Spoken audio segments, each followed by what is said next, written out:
Agora foi. Primeiramente, bom dia. É um prazer ter vocês conosco, como Maria falou. É um prazer receber Mariana e Joyce. Então, muito obrigado, primeiramente, pela disponibilidade de vocês. Só para, a nível de questão realmente de organização, como está funcionando nas outras mesas, o link de presença, né, na mesa vai ser passado pelo chat agora no início e no finalzinho também, para que vocês assinem por conta de todas as questões burocráticas que nós sabemos relacionadas ao evento, para a gente ter essa lista de frequência e depois disponibilizar, né, o material para vocês.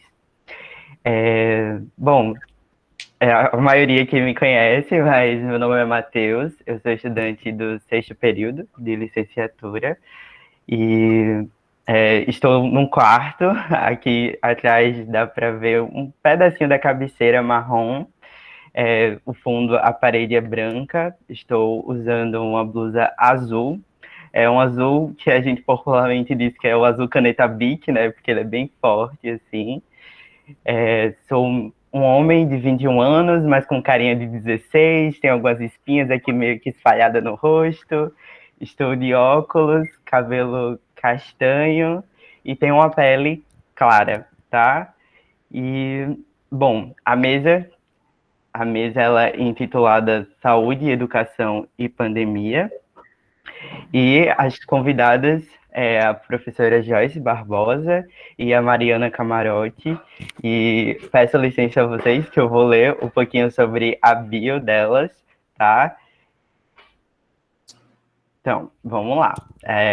Bom, a Mariana Camarote é psicóloga clínica de abordagem corporal, especialista em psicologia psicossomática, professora e terapeuta somática pelo método Body Mind Movement em Pittsburgh.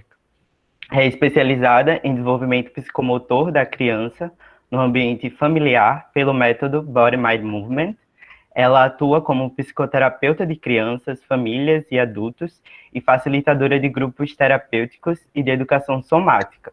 É diretora do programa de formação do Body Mind Movement no Brasil, idealizadora do programa de psicologia e anatomia sensível.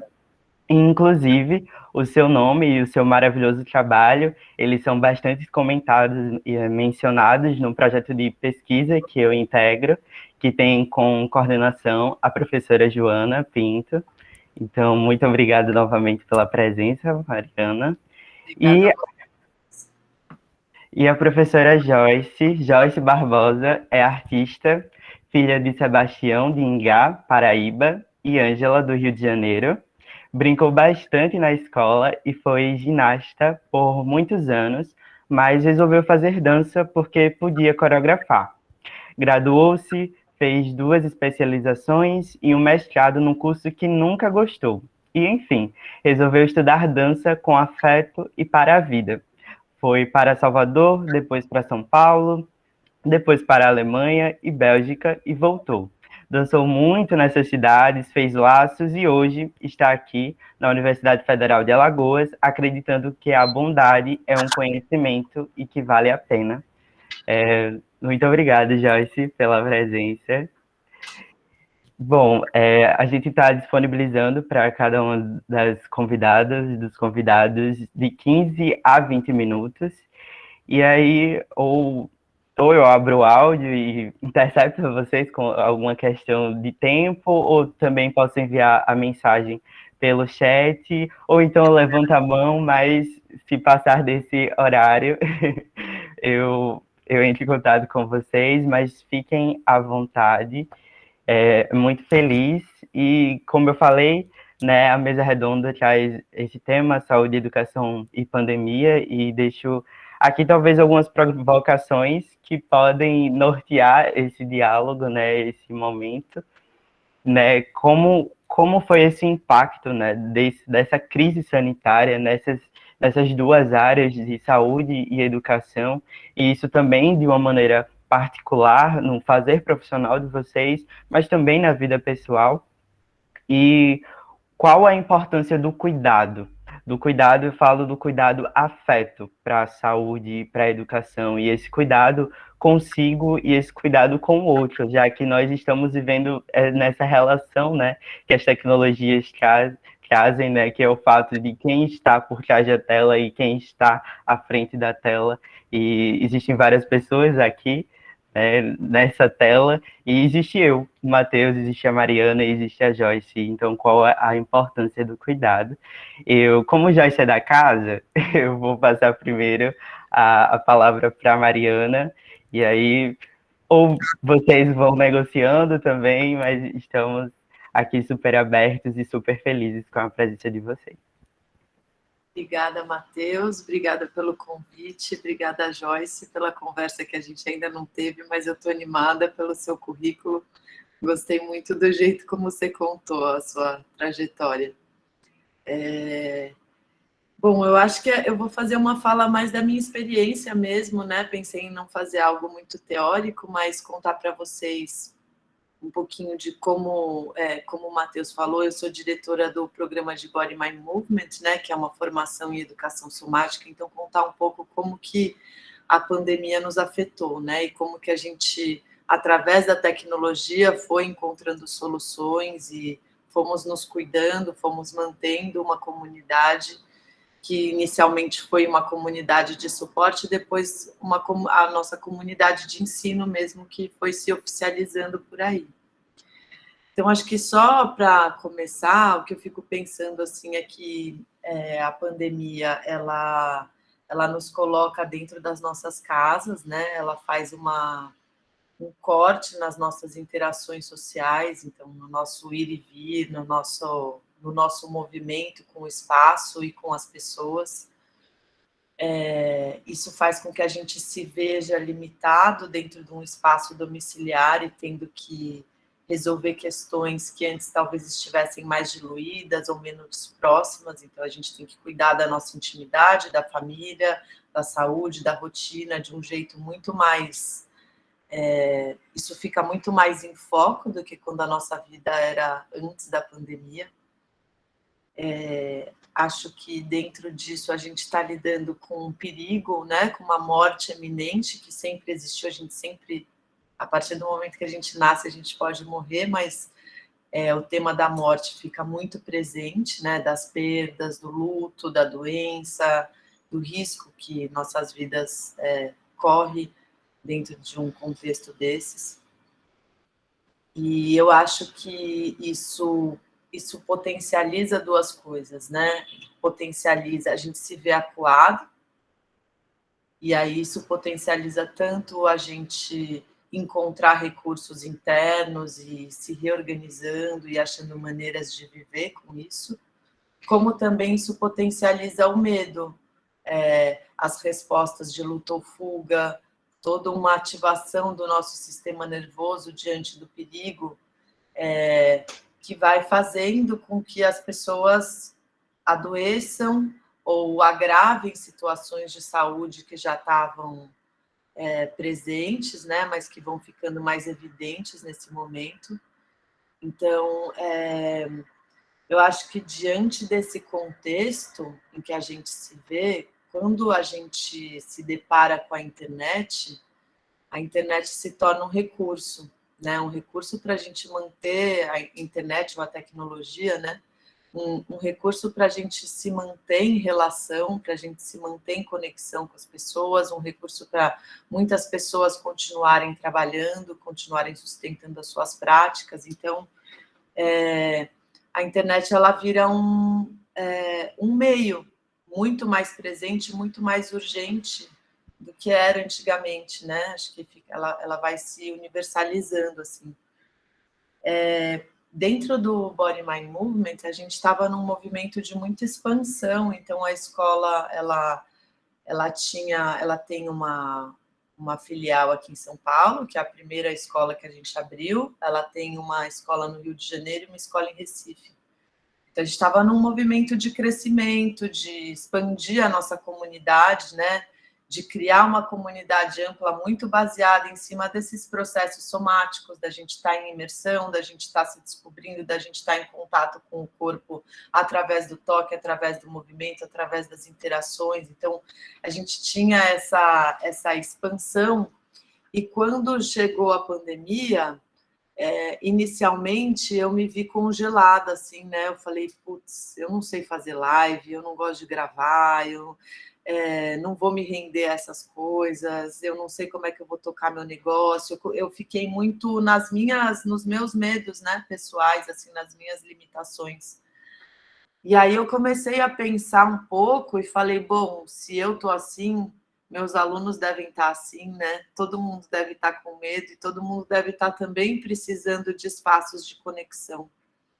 Então, a primeira ação que eu fiz, que foi totalmente sem planejamento, sem uma visão a longo prazo de futuro, foi começar a promover encontros semanais para a nossa comunidade, em que eu dava as aulas. Até ainda eu não tinha articulado, porque a gente tem vários professores, né? Eu nem sou a professora que mais dá aula na formação, porque eu também dirijo, então eu fico mais fora, assim, da docência. Então, eu comecei a dar essas aulas e comecei a ver que a gente podia conduzir experiências somáticas através do recurso, né, online, que as pessoas tinham experiências fortes através dessa condução, que foi algo que me surpreendeu. Eu falava, como que daqui dessa tela eu estou transmitindo algo para lá? Assim, eu não achava possível, né? A gente conectou pessoas de vários estados que estavam estudando com a gente, que antes não podiam estar juntas. E então a gente começou esse movimento de se encontrar, né? E isso foi gerando saúde, as pessoas foram se acalmando, elas foram relatando para a gente que aqueles encontros estavam trazendo um benefício para elas, né? Nesse momento da pandemia, justo no começo em que a gente estava muito sem saber para onde ir. Em seguida, essas aulas foram continuando e tal, a gente começou a entender que a gente precisaria criar um diálogo com a nossa comunidade de um jeito que a gente nunca tinha feito. A gente simplesmente tinha as datas, tinha os nossos cursos e as coisas aconteciam. Então, a gente começou a gerar questionários, fazer perguntas, ver se as pessoas tinham interesse, se elas tinham disposição para fazer os cursos online. As pessoas foram aderindo e a gente começou a conduzir a nossa formação online. A gente já fez 3 módulos do programa de formação online e a gente tem mais alguns 4 planejados aí para frente. Então, foi muito interessante, assim, o que aconteceu nesse espaço da internet, porque, assim, o que eu percebi foi que a gente pôde conhecer pessoas que a gente não conhecia, a gente pôde ligar estados e países que antes não estavam conectados, a gente pôde fazer com que as pessoas criassem uma experiência muito individual com a experiência somática. Quando a gente está num contexto grupal, você está muito mediado pelas relações, né? E pelo olhar do outro, pela presença do outro. O que as pessoas foram trazendo para a gente é que esse espaço de praticar sozinho foi gerando intimidade, foi gerando disciplina, foi gerando uma relação direta das pessoas com o conteúdo, né? E eu tenho entendido que o ensino virou um recurso para as pessoas nesse momento da pandemia. As pessoas estão estudando, elas estão querendo fazer cursos, né?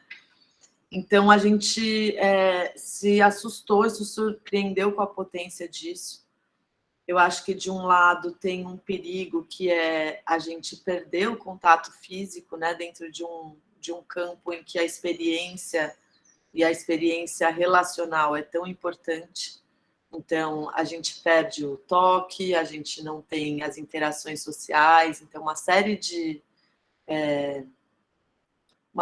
ações, né, que a gente tinha dentro de um contexto de sala de aula somático, a gente deixa de ter, né? E aí o que eu vejo é que existe um questionamento grande, né, se é possível ou não você trabalhar a educação somática dentro de um ambiente virtual. Hoje em dia eu sei que isso está sendo questionado, E a gente tem um órgão internacional, que é o SMETA, International Somatic Movement and Therapy Association, que é o órgão que regulamenta as nossas práticas e que valida os cursos de educação somática, que eles estão revendo, né? Inicialmente eles abriram para que todas as formações ficassem online, e eles estão organizando e tentando entender qual que é a porcentagem de aulas presenciais e de aulas online que são necessárias para que se tenha uma experiência ou uma formação certificada, né? Então,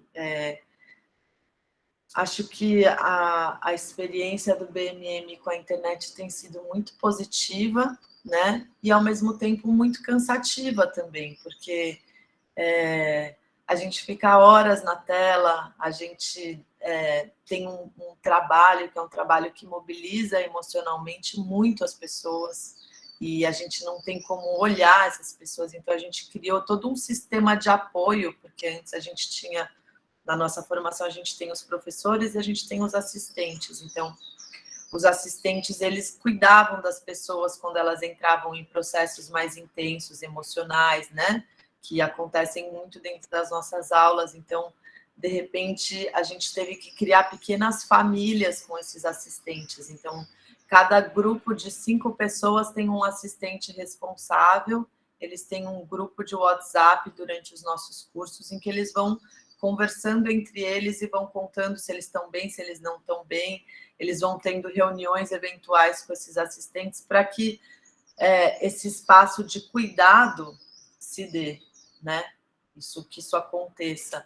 Então, eu acho que a gente está aprendendo a cuidar de uma outra maneira, né? Como que eu cuido sem abraçar? Como que eu cuido sem tocar? Como que eu cuido sem contagiar energeticamente uma pessoa, um campo, né? Então, e eu acho que estamos descobrindo recursos, né? A palavra, o silêncio, a presença, seja como for, né? Mesmo que seja uma presença virtual, mas todo esse olhar para o outro, né? Muito importante, porque a gente está vendo a vulnerabilidade da nossa existência. A gente sempre foi frágil, vulnerável, mas isso está tão escancarado, né? As pessoas estão tão frágeis e se machucando tanto nas relações que esses gestos de cuidado, eles são fundamentais, né? Qualquer coisa pode nos desorganizar no momento desse, qualquer coisa pode disparar uma crise. Então,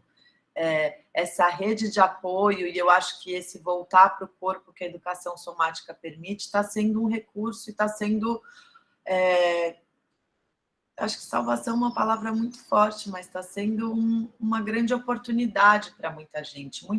As pessoas estão entendendo nesse momento que elas têm muito pouca relação com o corpo, muito pouco contato com os próprios corpos, têm muito medo do que acontece com elas. E estão buscando, né? Estão buscando se aproximar, estão buscando reduzir essa distância, esse espaço. Então, eu vejo essas, né? Eu vejo a educação somática e eu vejo isso como um grande recurso de saúde que a gente pode oferecer nesse momento pandêmico, né? Eu acho que, não sei como que a gente está de tempo, mas... Ainda temos tempo, se você quiser complementar. Tá. Caso não, a gente passaria para a Joyce, mas fique à vontade. Deixa eu pensar. Eu queria só contar um pouquinho, então, de uma prática pessoal minha, né? Porque eu sou psicóloga de abordagem corporal, então eu também, junto com o trabalho da condução do Body Mind, teve esse trabalho de atender as pessoas online, né? E pensando nessa dimensão do cuidado, né? Então, eu tive que aprender vários novos skills, habilidades, para poder conduzir as pessoas numa experiência corporal através da internet, né? Então, como que eu sugiro um movimento, como que eu faço quando eu quero tocar aquela pessoa e eu não posso tocar, então como eu ensino a pessoa a se tocar, né? Ela ser uma continuidade daquilo que meu corpo poderia oferecer a ela, a pessoa tem que oferecer a si mesma, né? Então, é quase como se a gente fosse investindo através das palavras e da condução no corpo do outro, mas o outro precisa se responsabilizar e precisa também conduzir o próprio processo, né? É muito importante a colaboração das pessoas, é muito menos passivo, porque quando você está numa relação direta, em que você pode tocar, em que você pode colocar a pessoa relaxada, vulnerável, disponível numa maca para você tocar, para você ter uma interação em que você vai fazer mais intervenções, e isso não é possível, todo um jeito de cuidar através do corpo tem que ser repensado, né? E é possível criar corpo através da virtualidade. Eu achei que isso não fosse possível.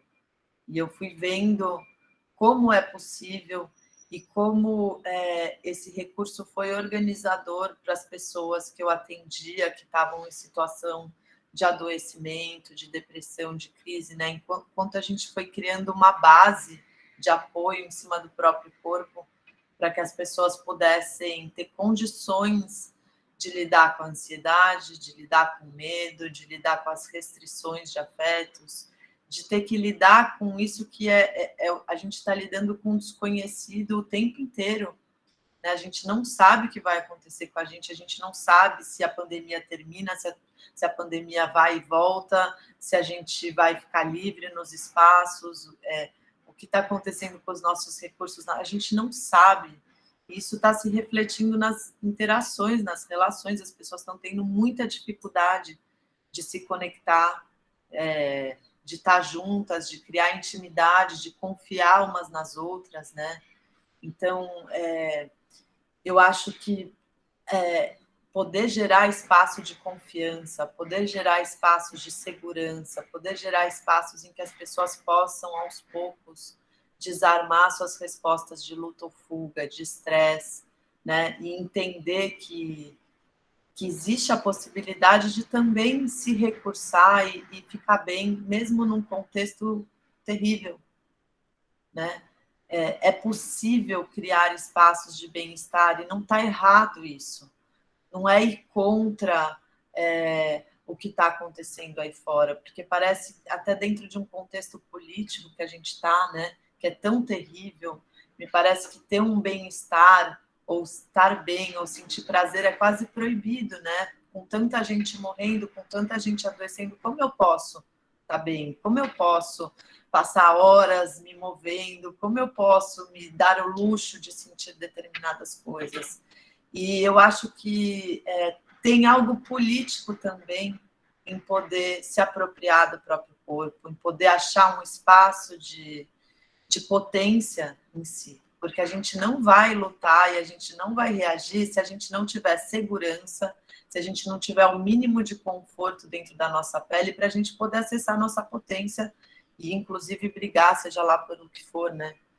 Então, eu tenho refletido muito sobre isso, assim, né? Que a gente pode também vibrar, que a gente pode também estar potente, que a gente pode também ir criando um corpo social novo, um corpo de realidade diferente a partir dessas coisas que a gente faz na nossa micropolítica, né? No nosso pequeno universo, assim. Então, eu tenho trabalhado muito nessa coisinha pequena, assim, eu penso no social, eu penso que o máximo que eu ofereço à minha formação é um trabalho com bolsistas que a gente conseguiu fazer graças à pandemia, porque a gente não tem mais a restrição do espaço físico, então a gente pôde agregar muitos bolsistas na formação, porque cabe dentro de uma sala de aula virtual, e a gente pode pegar pessoas em várias situações, em vários lugares, mas isso é muito pequeno perto do que está acontecendo. Então, o que eu fico pensando eu fico militando e acreditando na força da micropolítica, né, e das microações de empoderamento, eu não gosto muito dessa palavra, mas das pessoas se fortalecerem para poderem fazer corpo ao que está nos acontecendo. Se a gente só sucumbe, Se a gente só fica com medo, a gente fica muito suscetível a tudo que está acontecendo agora, né? Então, é mais ou menos isso que eu queria compartilhar com vocês hoje. Eu só não fiz, Matheus, a minha descrição espacial, né? Tudo bem fazer Vitor, agora? tudo bem. Então, eu estou no meu espaço, é onde eu trabalho. Eu estou atrás de mim, tem uma parede cinza de concreto. Eu tenho 41 anos, cabelo cacheado, estou vestindo uma blusa preta. E agora eu estou sorrindo de pensar que as pessoas que não estão me vendo estão me imaginando.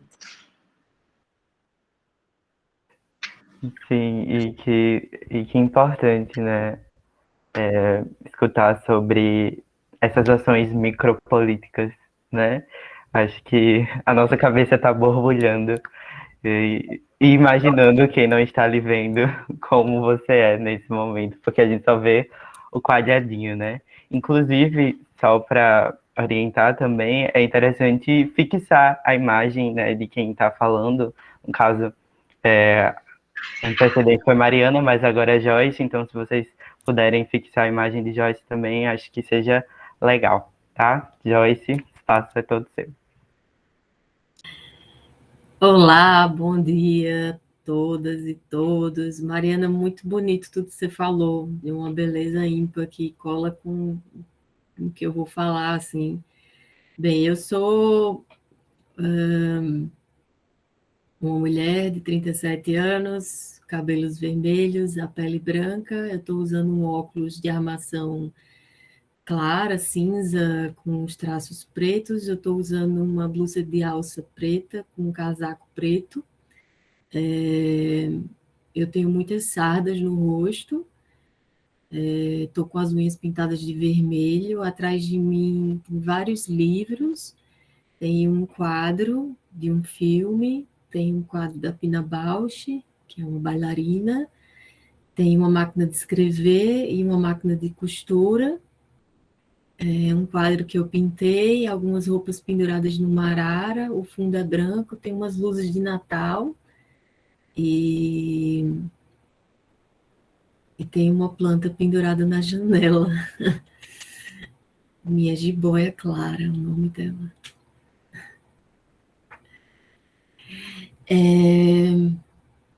Escuta esse daqui.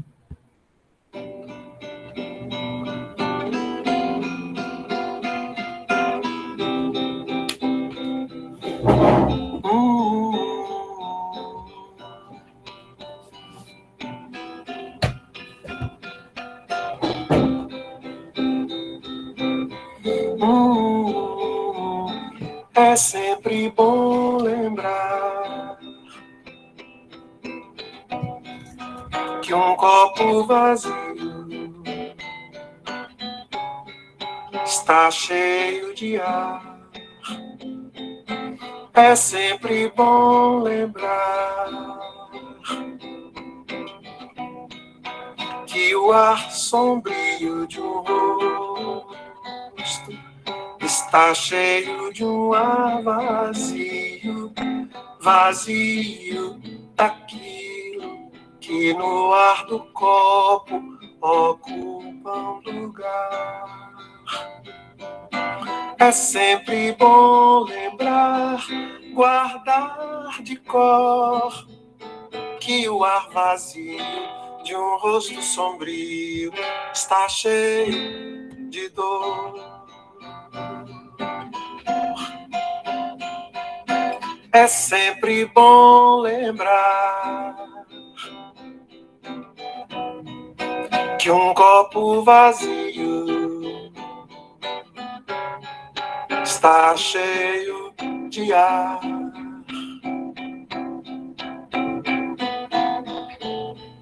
Que o ar no copo ocupa o lugar do vinho.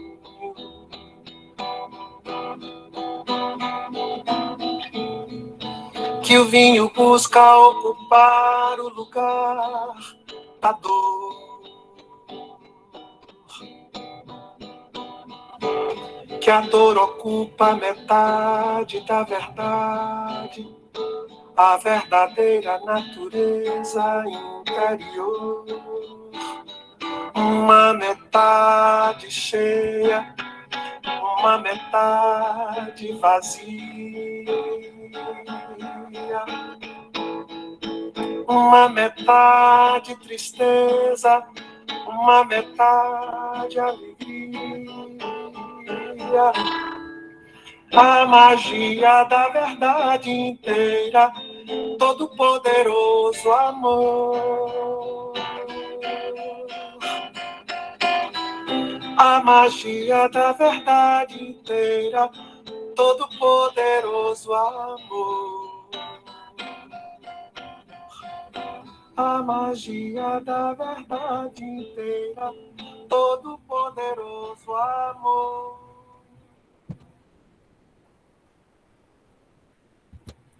Eu gosto muito dessa música do Gilberto Gil, ele compôs em 1974, chama-se Copo Vazio. Eu gosto de pensar que o Gilberto Gil, quando escreveu, ele estava dando um recado. É igual aquela, se eu quiser falar com Deus, né? Tenho que apagar a luz, tenho que tirar tudo que eu tenho, me despossuir, para poder encontrar aquilo que eu não sei encontrar, né? E é bonito achar que Gilberto Gil está dando um recado aí para a gente, né? Ousaria, quem sabe, dizer que Gilberto Gil estava escrevendo o futuro quando ele pensou nessa música, assim, no nosso futuro, no futuro das nossas relações humanas, assim. Pensar esse copo vazio que está cheio de ar, como é que algo está vazio, mas ao mesmo tempo está cheio, cheio de algo que eu não consigo enxergar, né?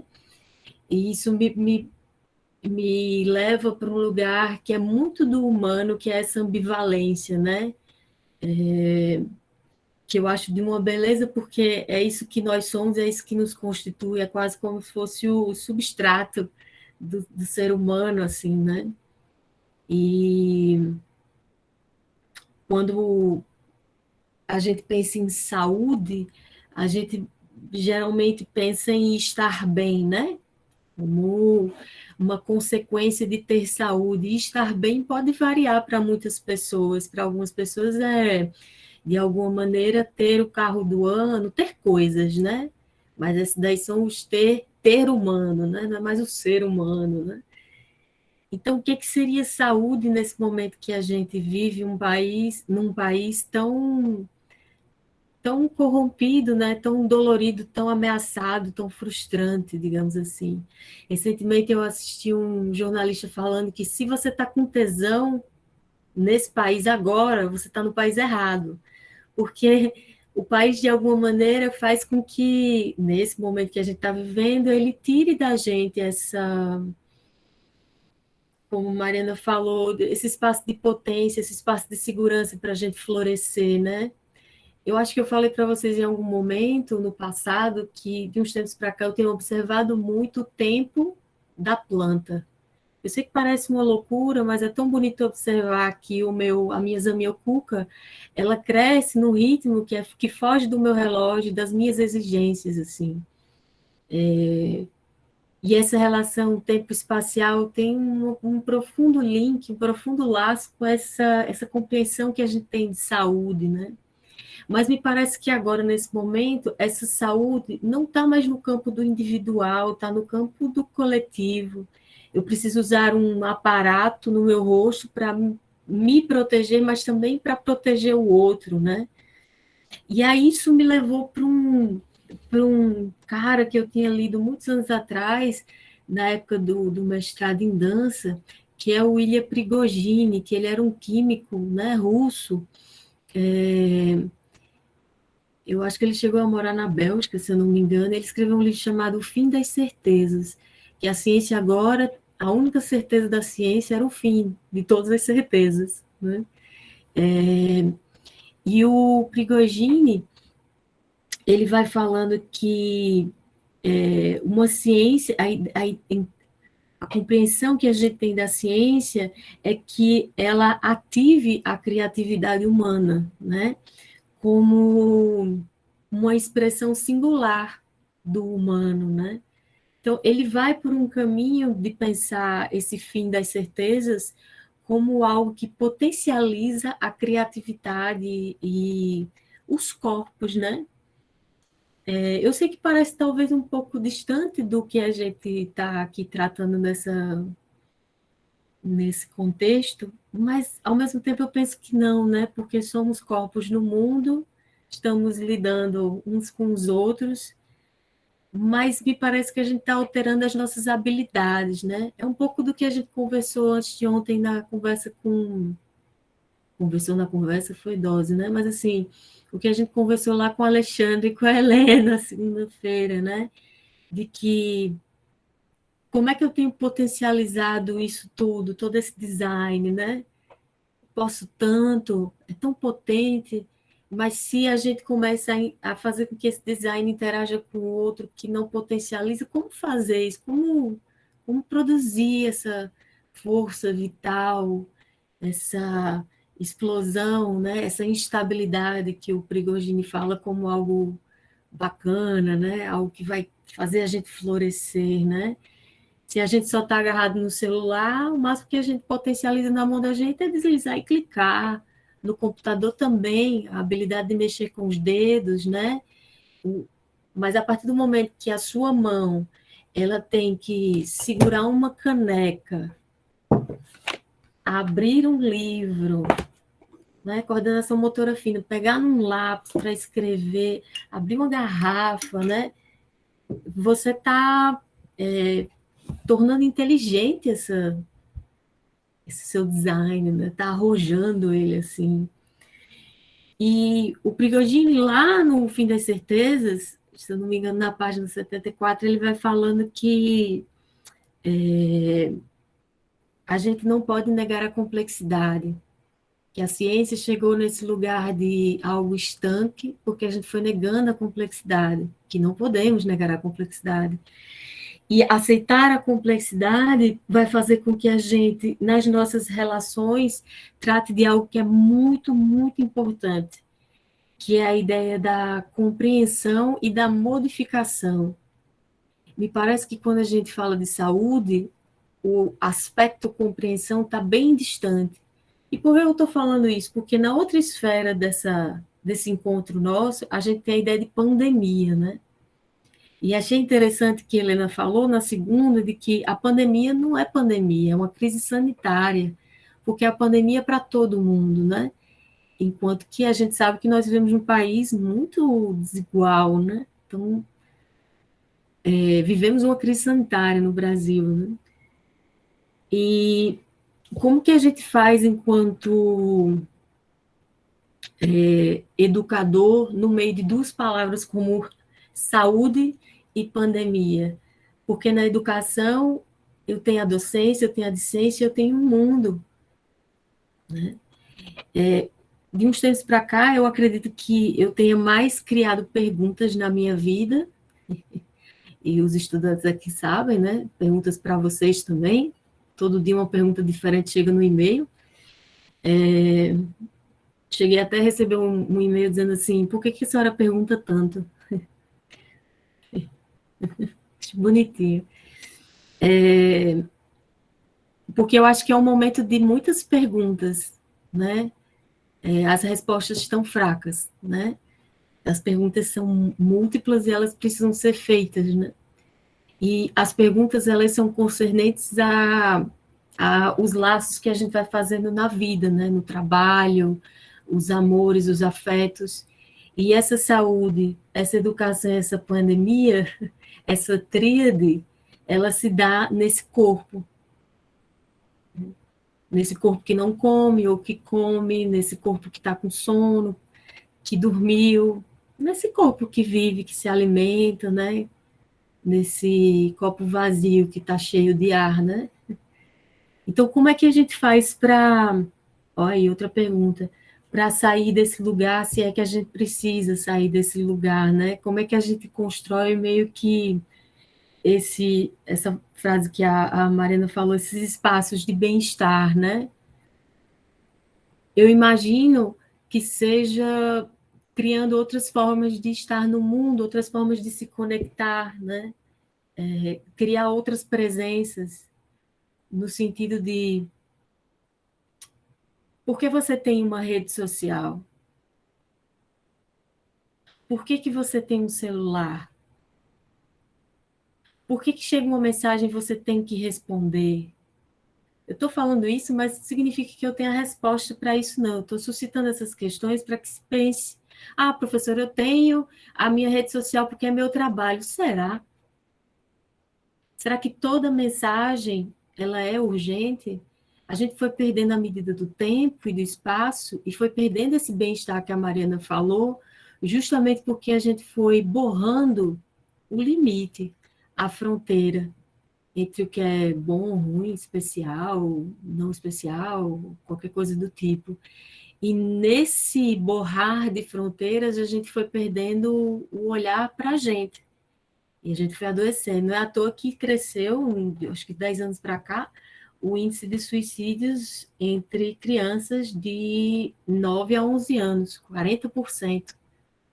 Então, são pessoas que são crianças, seres humanos, que estão tendo uma extrema dificuldade de lidar com a própria imagem, ou seja, de lidar com o próprio corpo. O que ela vê não é o que ela sente. Mas o que você sente não importa, é o que o mundo diz, né? Importa é o que os outros veem, e aí você continua postando fotos nas suas redes sociais e vai se alimentando daquilo dali. Veja, eu não estou fazendo uma apologia para o delete e o cancelamento do Instagram de vocês, mas é só para a gente pensar que a gente quer criar um novo mundo sem pensar um novo corpo, sem reorganizar a maneira como a gente lida com esses instrumentos que não potencializam o nosso corpo. Porque você está numa aula de dança e aí a professora te entrega, sei lá, um saco com bolas de gude para você fazer o que você quiser, aquilo dali vai virar um mundo de coisas, não é verdade? Mas um celular, não. Claro que, pô, a gente está tendo esse encontro aqui justamente porque está aqui, né, a tecnologia. Mas é como é que ela pode deixar de ser uma ferramenta para fazer com que nós sejamos seres humanos melhores? Isso é novamente uma pergunta. Eu não tenho resposta. Eu imagino que cada um pode criar a sua própria resposta para fazer, às vezes, do que o Prigogine falou sobre compreensão e modificação. Um corpo que não está apto, não deseja se modificar, ou nem sabe que precisa se modificar, ele é um corpo que tende ao adoecimento, sempre, né? Ah, eu estou muito velha para aprender isso, ah, eu não quero lidar com isso. Tá, mas existe um custo para você mais no futuro, né? Então, como é que a gente faz enquanto professora e professores, né? Professoras no meio de tantas realidades diferentes, de tantos corpos diferentes, né? Eu imagino que também é um caminho o de aguçar essa percepção, né, do saber olhar, do saber conversar, do saber se aproximar. Acho que a gente está tendo uma dificuldade, como a Mariana falou, assim, de entrar em contato com o outro, de observar. E a virtualidade, ela cria essa deficiência, ou ela expande essa deficiência, e pronto. E a gente, tudo bem em relação a isso, né? Só que não está tudo bem, né? De alguma forma, estamos todos no mesmo planeta. Então, como é que eu posso verdadeiramente me importar com o outro, quando o outro não vai me dar nada, né? Eu acho que isso faz parte do processo de estar saudável nesse mundo. E quando você se afasta de algo que te faz mal, ou seja, vai criando, que Mariana também falou sobre a criação desses espaços de bem-estar, a gente vai potencializando a nossa saúde mental, enfim, física, emocional. Então, alguns distanciamentos, eles são importantes, assim, para a gente pensar o que a gente quer colocar nesse copo aí. Longe de mim pensar que nós somos um recipiente para ser preenchido de coisas, hein? Mas, assim, É só para a gente tentar pensar um pouco sobre quais as exigências que a gente tem feito nesse tempo de doloroso afastamento, né? E o que o afastamento também produz na gente. A gente tende como separar, segregar muitas coisas, né? O 880, isso, aquilo, e o mundo é esse eterno flutuar, né? Coisas estão ali, estão aqui, mas não é isso, ontem achava aquilo, né?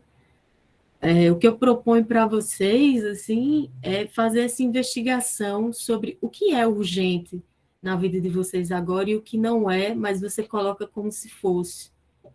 Porque se a proposta de estar bem, de evoluir, de manter uma saúde boa, seja ela mental ou física, ela está distante de construir um outro corpo para construir outras relações, então vai ser muito difícil trilhar esse caminho.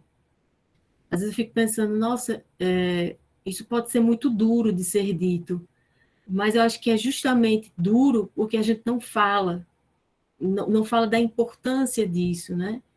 Da, da importância de simbolizar e de imaginar, de criar, porque a gente tende a não pensar nessa complexidade, ou pensar a complexidade como algo ruim, né?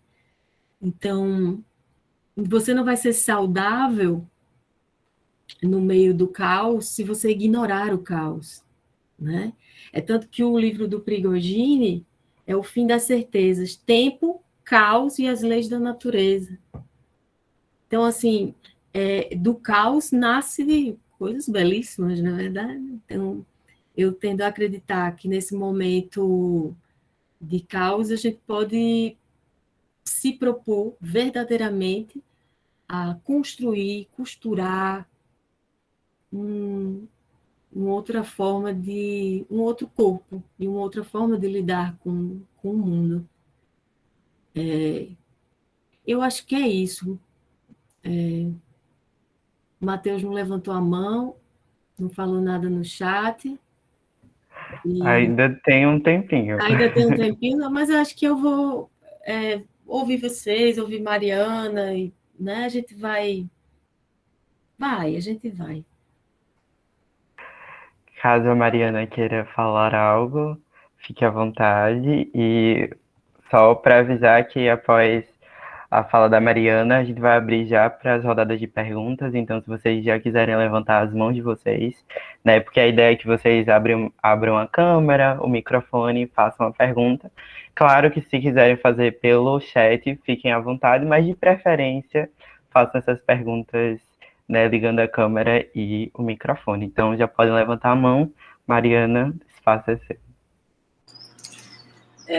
Fico muito movida com suas palavras, Joyce, e dentro dessa complexidade, né, essa relação de afeto e de muita dificuldade com a internet, com a tecnologia, tudo que isso gera, eu queria ressaltar, por exemplo, a importância de eu estar aqui nesse momento e estar conhecendo uma pessoa que eu nunca conheceria, ou que eu não sei como eu conheceria, e eu estar te ouvindo e estar aprendendo com você, tá vendo o seu quadro de trapézio, tá olhando para o trapézio aqui da minha sala e tá em ressonância profunda com você mesmo nessa distância, né? Então, essa complexidade que você trouxe, né, dessas questões, mas eu penso sobre o que você fala da urgência, o Nietzsche fala um pouco da solidão como um espaço onde a gente vai se reconectar com as nossas forças,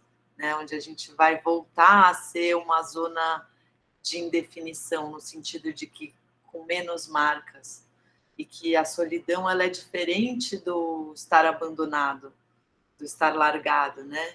A gente está tendo uma possibilidade de um contato com uma solidão, e ao mesmo tempo a gente não está, porque a gente tem essa mediação tecnológica o tempo inteiro que nos tira do nosso silêncio, da nossa solidão.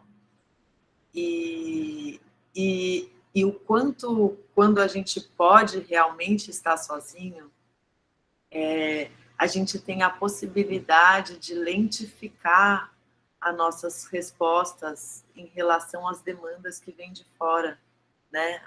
A gente é extremamente demandado pelo espaço externo, por esses meios tecnológicos. A gente tem que responder mensagem, a gente tem que postar, a gente tem que produzir, a gente tem que ser visto, a gente precisa ser compreendido, a gente precisa mandar uma mensagem, a gente precisa se posicionar politicamente. São muitos deveres, né? E o quanto a gente vai se singularizando e a gente vai investindo num corpo próprio quando a gente pode realmente estar sozinho, né? Quando a gente pode realmente estar presente com as nossas forças. Isso não é simples, não está dado, a gente precisa trabalhar para ganhar isso, mas eu entendo que fazer corpo, né, que a gente fazer um corpo diferente, poder se deixar ser tocado por essa experiência que a gente está vivendo agora, requer atrito. A gente precisa raspar as nossas peles e deixar as peles mortas caírem, a gente precisa ver relações ruindo, a gente precisa poder se desencantar com as coisas e experimentar isso para que a gente possa ver o que sobra, né? O que fica no meu corpo. É meio quando aquela fogueira, ela vai e a gente passa a noite inteira olhando para ela e no dia seguinte a gente sobra lá com o nosso sono, com a nossa experiência de ter ficado ali com aquelas brasas. O que fica quando tudo que é desnecessário pega fogo, né? O que nos sustenta? E eu acho que é importante a gente acreditar no que fica. Acreditar que podem ficar coisas para a gente muito fortes e muito simples, muito essenciais, assim. Então, eu sou movida pela sua fala nesse lugar, assim, me deu vontade de falar sobre isso. Que bonito, Mariana, porque eu fico pensando nesse lugar que você falou do atrito, né? Se você não esfregar. Eu escutei muito no início da pandemia pessoas falando que não queriam ficar em casa, assim. Eu não gosto da minha casa, isso é muito chato ficar em casa. E eu pensava, mas é dentro da sua casa que estão as coisas que você colocou lá. Então, se você diz, eu não gosto da minha casa, não quero estar lá, há algo que está lá que não lhe incomoda, ou que lhe incomoda, perdão. Pode ser a quantidade de pessoas, o fato da casa não ser confortável, para cada um isso vai sendo diferente, né? Mas é indicativo de algo tão profundo, porque não é a casa especificamente. Na grande maioria das vezes é o seu corpo, né? É você.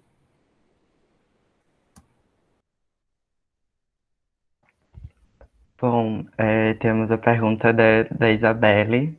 Isabelle,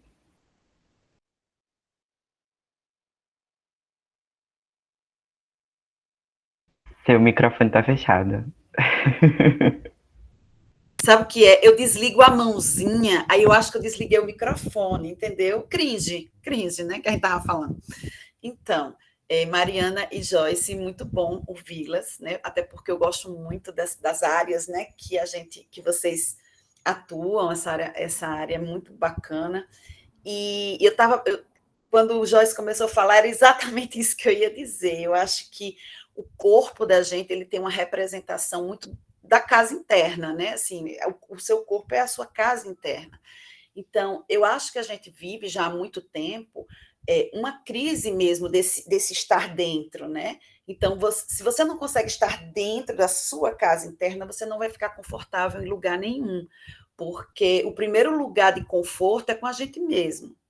Então, eu falo isso porque o meu pai, ele era uma pessoa que ele odiava ficar em silêncio e ele odiava ficar sozinho. Então, assim, ele tinha que ter barulho. A televisão da casa dele, eu estou falando que ele faleceu há 2 anos, a televisão da casa dele ficava 24 horas ligada, porque ele não gostava de ficar no silêncio. Nós éramos vizinhos, assim, né? Porta com porta. Quando ele vinha para minha casa almoçar, eu tinha que ligar a televisão, porque ele queria barulho, ele não queria ficar naquele silêncio, ele achava aquilo horrível. E assim, eu acho isso muito interessante, assim, da gente pensar essa ideia mesmo, assim, esse copo cheio, esse copo vazio, tem muito a ver também com o que é que eu me preencho, né, assim, de coisas para me alimentar. E aí eu acho muito legal quando e são as escolhas que a gente faz, concordo plenamente, e os investimentos, porque assim, hoje a gente vive num mundo assim, que se você se projeta daqui a 5 anos como, com um emprego ganhando isso, tendo isso, vou viajar, vou fazer, mas ninguém fala, eu quero ser uma pessoa melhor, eu quero ser uma pessoa com isso, ninguém fala da pessoa, você só fala do que você quer ter, alcançar. Então, quais são os investimentos que a gente faz na mesma proporção do investimento, né, de fazer o doutorado, de ganhar mais dinheiro, de aumentar o salário, de mudar de profissão, e os nossos investimentos pessoais, né, que eu sempre falo isso assim, né, para você se autoconhecer, para você saber lidar com as suas fraquezas, para você reconfigurar algumas dificuldades de relação de você com você mesmo, de melhorar sua maturidade, enfim, esse investimento pessoal que às vezes a gente não dá o menor valor e a gente não tem ideia de quanto isso reverbera até no próprio desconforto que a gente vive do lado de fora, né? Porque essa é a ideia também, né? A realidade é aquilo que está dentro de você. Então, cada pessoa tem um olhar para a realidade, cada realidade é diferente para as pessoas, porque você enxerga fora o que você está vivendo dentro, né? Isso também já é uma coisa bem velha, uma teoria bem velha. Então, eu acho que é essa questão dessa potência desse investimento. E concordo, eu acho que a universidade, né, ela precisava dar esse investimento, até porque, muitas vezes, esses investimentos pessoais, eles demandam, né? E muitas vezes as pessoas não conseguem ter essa possibilidade de ter esse investimento, vamos dizer, precisando da ajuda de alguém, né? Já que a gente está falando isso. Mas também existem os investimentos pessoais, de você buscar suas coisas que lhe fazem bem, né? Mas fico pensando nesse lugar, que como nós também, dentro da universidade, o que é que a gente pode também, né, dentro dessa relação professor-aluno, dentro dessa relação como instituição, pensar nessa saúde também, né, mental, dessa saúde emocional, que muitas vezes a gente passa por cima, né, porque a gente está sempre querendo que eles se formem, que eles terminem, né? E às vezes as pressões, né, vão, às vezes até piorando situações que eles já chegam, né? E a gente às vezes nem... E eu me dei conta disso no dia que a gente precisou chamar a SAMU para conter um surto de uma garota no curso de dança, né? Aquilo ali eu me assustei demais com aquilo. E a gente não se deu conta, né? E aí a gente fica pensando muito assim nesse lugar, né, de como nós, instituição, né, precisamos também estar com esse olho, né? É isso. E parabéns, amei a fala das duas. E eu acho que o que vocês colocam é perfeito para a gente refletir e estar se questionando, né, Joyce? Que bom.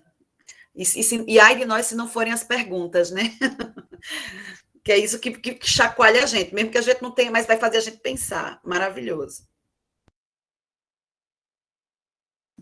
É mesmo, Isabelle. Não sei se eu posso falar, Matheus, tem alguma... Na segunda-feira eu também citei isso, eu vou falar de novo, porque eu acho que tem a ver com o que a Isabelle disse. Eu estou fazendo ainda esse curso com a Natália Timmerman, que é uma escritora, psiquiatra de São Paulo. E, curiosamente, ela escreveu um livro chamado Copo Vazio, vejam só, que piada. E aí, ela, no primeiro dia do curso, a frase dela inicial foi que a ficção é fantasia, a habilidade da gente fantasiar, né? E que quando a fantasia entra em crise, né? A ficção entra em crise, a gente se volta para a realidade. Porém, a realidade está como está. O que sobra, né? Já para trazer a palavra da Mariana, assim, o que resta, né? Então, a nossa habilidade de fantasiar, de sentir tesão, de se apaixonar, de se encantar, ela parece que está sendo constantemente ludibriada, né? E a gente não percebe e vai levando, vai lidando de uma maneira a fazer com que ela se alimente ainda mais e a gente vá se perdendo. Essa habilidade de fantasiar acho que tem muito a ver com o que uma professora amiga psicanalista falou, que é esse lugar do adoecimento das subjetividades, né? A gente está tendo uma dificuldade muito grande de falar de si, no sentido do que nos dói, do que nos toca, do que cria atrito, né? Do que fricciona dentro da gente, para falar de que, minha bolsa, meu cabelo, minha roupa, né? Novamente, as coisas que eu tenho. Uma dificuldade mesmo de subjetivar, de falar de si nesse tom de casa, né? De limite espacial, temporal, assim. E enquanto a gente vai negando a criação dessas habilidades, o corpo da gente vai adoecendo de diversas formas, né? Então, acho que é bem por aí, né? Atravessada pelo que Isabelle falou agora.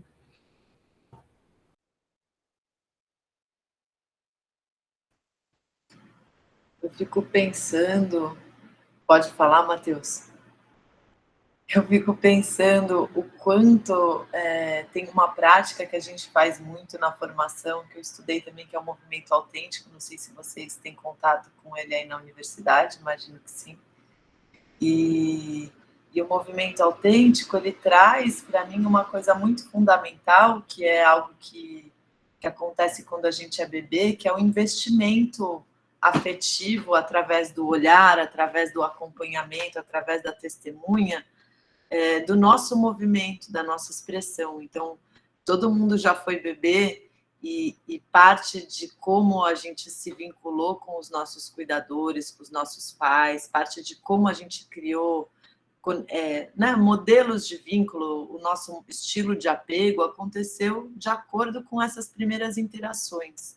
E essas interações, elas são totalmente feitas de um investimento no corpo, do olhar do outro, do cuidado da mãe que nomeia aquilo que você sente, que toca, que dá contorno para o seu corpo ou não, né, que te carrega. Isso pode acontecer e pode também não acontecer, ou pode ter marcas e excessos nessa relação. Mas eu fico pensando que é uma especulação minha, assim, mas que se a gente está tão fixado da nossa pele para fora, na nossa imagem, se a nossa estética tá boa, se a gente está envelhecendo, se a bolsa tá assim, se o corpo tá assado, se você dança direito, se você é desejável, se você performa bem, enfim, né? Todas essas coisas, essa pele voltada para fora, eu fico imaginando o quão carente a gente não deve estar de ser visto, né? De ser ouvido, de ser tocado, quanto falta esse investimento profundo e o quanto também a gente é capaz de suportar isso, né? Porque dependendo do tamanho da falta, do buraco, da relação com o investimento afetivo que cada pessoa tem, às vezes é insuportável ser visto, ser cuidado, né? E isso se reflete no que você falou, né, Joyce, das relações. O quanto as pessoas estão podendo se apaixonar, o quanto as pessoas estão podendo... Eu li aquele fanzine da Liv Stromberg, que ela fala do amor no tempo do capitalismo, né? E ela fala que para a gente se apaixonar, a gente precisa poder cair, né? Em inglês é fall in love, você precisa cair, e para você cair, você precisa se perder. Você precisa poder perder o controle, você precisa poder deixar as coisas desmoronarem, né? Então, isso está em falta, né? No nosso mundo, nesse momento. Demais. E engraçado porque a gente está medicalizado, e a medicação é uma forma de controle, não é uma forma de cura. Você não está curando seu problema lá dentro, você está só controlando um sintoma que apareceu de cunho físico, mas você não está buscando através da palavra, por exemplo, através de uma análise, a cura, ou do encontro verdadeiro do seu corpo com o mundo, né? Muito interessante. Acho que tem gente aí pedindo para falar. Tem sim, na fila, primeiro é o seu Antônio. Pode falar, seu Antônio. Professora Jorge, será que eu estou fantasiando? Porque é o seguinte, eu acredito que tudo vai passar e rápido. Eu acredito que daqui a 2 anos, isso é uma problema do passado. E, de um certo modo, a população vai ficar mais forte pelo seguinte, porque isso talvez tenha aproximado mais as pessoas, essa crise, essa coisa. As pessoas têm um olhar um pouco diferente para o seu próximo. E também a ciência, realmente, porque sempre que existe alguma, como até uma guerra mesmo, ela tem o seu lado positivo.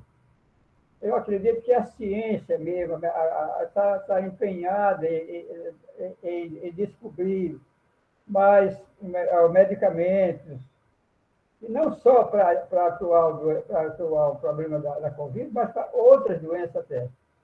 Eu acredito piamente que daqui a 2 anos, isso é coisa do passado. Nós vamos sair fortes, mais fortes ainda. Muito obrigado.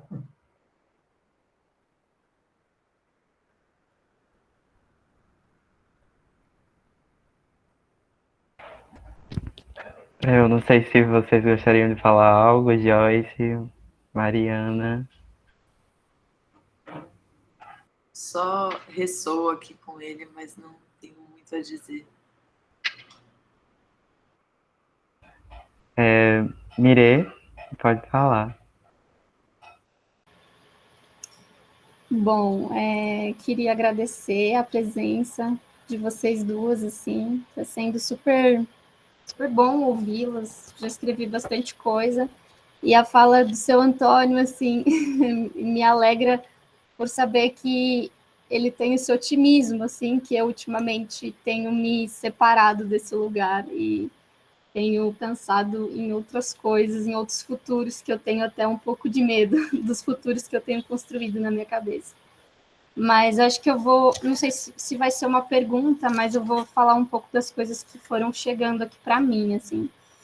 Quando Mariana fala, né, que a gente está numa situação de risco, né, que a gente realmente perdeu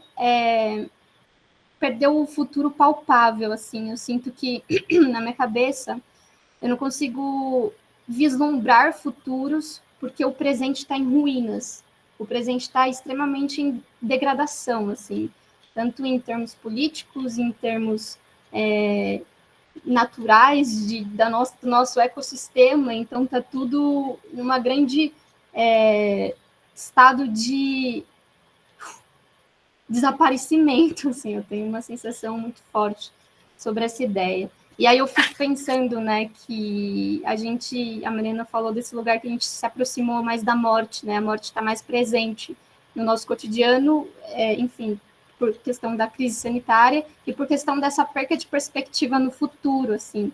Então é como se eu me reconcilio com a sensação de morte, é como se o meu presente, ele chegasse, porque na verdade a gente só existe aqui agora, né? Existem várias filosofias, né, orientais e pensamentos que falam sobre essa ideia do que o que existe é isso aqui, né? Eu sentado aqui na minha cadeira, olhando para essa tela e falando com pessoas. Mas parece que surgiu essa urgência maior por questões da gente pensar que o futuro, para mim, não há mais. Então, é como se eu me reconciliasse com a possibilidade de morte e isso, de alguma maneira, me trouxesse um pequeno desejo de viver, como se a possibilidade de estar viva aqui fosse um pouco maior, mesmo no meio de um ruir, de um estado de desaparecimento das coisas, caos, enfim. E não que isso seja ruim, mas é o que eu me deparo com essa realidade e o que me faz ter uma sensação mínima de querer existir aqui. Porque eu não sei, né? Tô vendo várias pessoas gerando crianças, né? Engravidando e tendo bebês, assim. Isso, para mim, me causa um pouco de pavor, porque eu não sei se daqui, né, exagerando, mas se daqui a um ano vai ter água no planeta para as pessoas tomarem, ou vai ter ar, porque as árvores, elas não estão mais existindo quase, né? Então me preocupa ver tantas criancinhas ganhando vida, e eu não sei, assim, se seria o momento, se é... Enfim, eu tô com uma perspectiva bem péssima do futuro, e eu acho que isso me fez até entender que o meu presente agora ganhou um valor muito mais precioso, então é como se eu tivesse uma urgência em ter vida, uma urgência em viver, e mesmo que a gente esteja nesse estado de restrição de afeto, restrição de contato, restrição de diversas coisas que também nos fazem se sentir vivo, é uma contradição, é uma complexidade, mas é como se agora eu sentisse a vida de um jeito mais urgente, assim, sabe? E mesmo não podendo fazer nada direito com isso, com esse sentimento, porque, né, estamos nessa situação restrita, mas, enfim, me faz pensar um pouco nisso, nessa aproximação da morte, ao mesmo tempo uma existência de vitalidade, uma potência de vida querendo aproveitar uns instantes que restam, sabe? Do que está restando. Então, eu estou um pouco nesse lugar, assim, ouvindo vocês falarem, me faz pensar mais sobre isso, assim. E...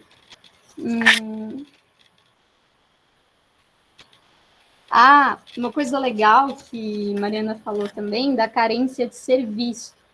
É muito louco também, que a gente estava falando ontem na mesa com o Alexandre, com a Helena, a Joyce também falou sobre isso, sobre a gente está num lugar também de ser assistido, né?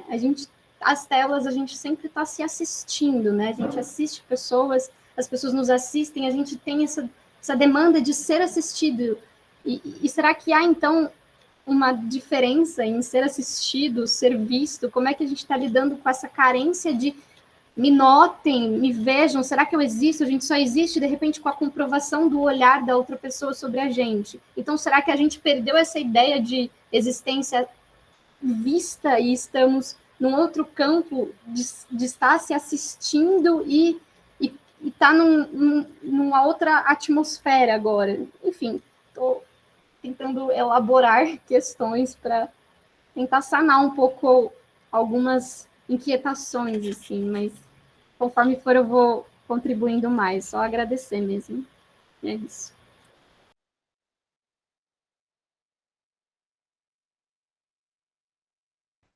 Bom, não sei se Joyce ou Mariana querem comentar alguma coisa, mas caso não queira, eu passo a palavra para Bruna.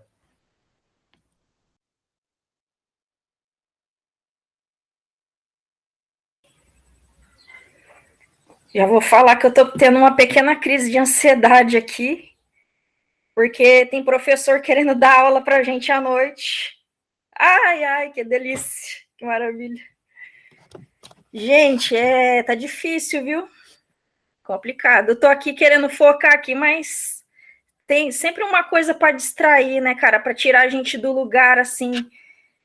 Olha, não é fácil, não. Coração, assim, ó, querendo sair pela boca.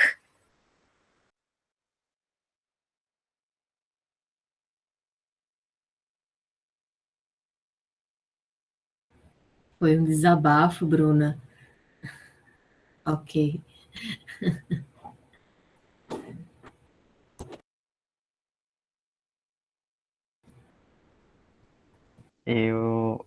Pode falar, Joyce. Ah, tá. Não, eu acho muito interessante isso que Mirei traz, sabe?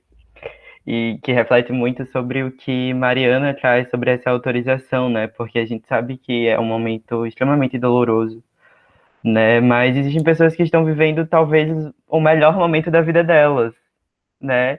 E elas se sentem amedrontadas em se autorizar a sentir essa felicidade por estar vivendo esse momento incrível, né? E, por exemplo, existem pessoas que estão engravidando, né? E tem pessoas que planejaram isso por muito tempo e estão completamente realizados com isso, mas estou gerando a vida, não sei se eu posso ficar tão feliz porque eu estou vivendo esse momento. Então, a gente vive muito nesse jogo, assim, nessa dificuldade de se autorizar e de conhecer e de se conhecer, né?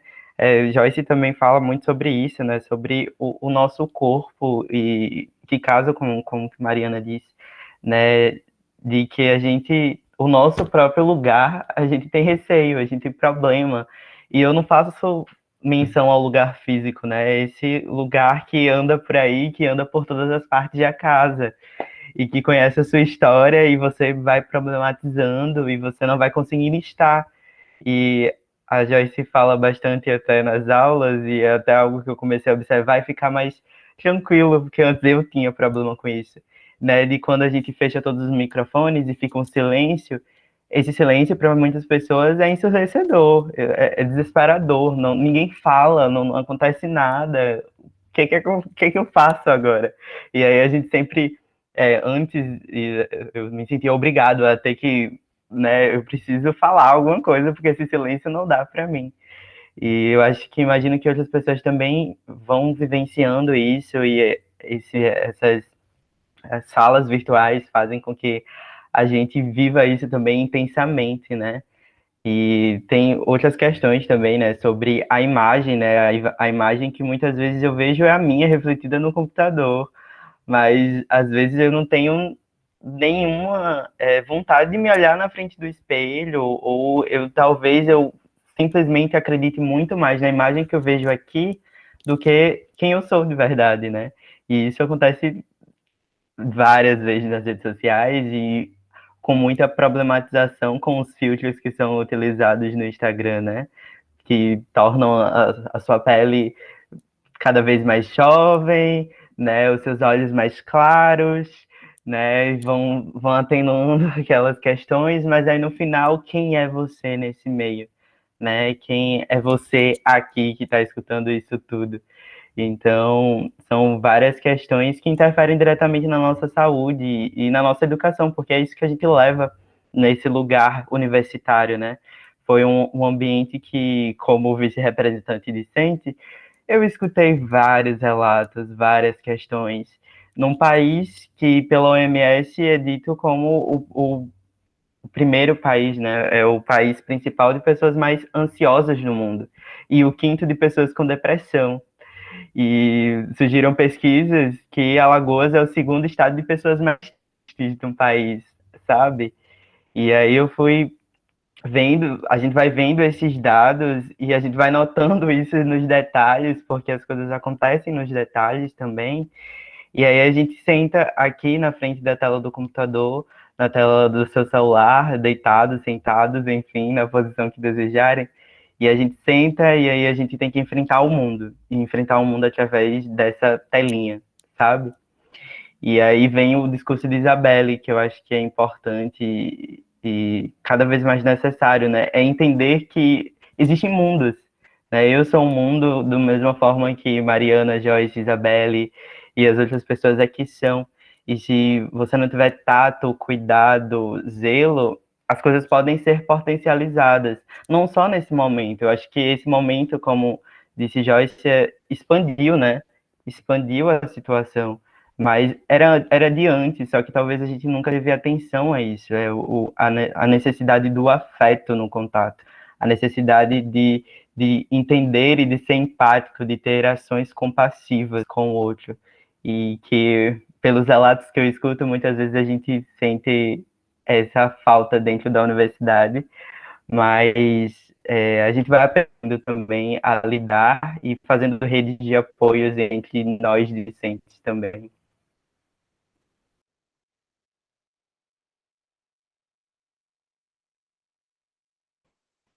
E aí eu não sei se falei bastante, né, gente? Eu não sei se alguém gostaria de fazer alguma outra pergunta.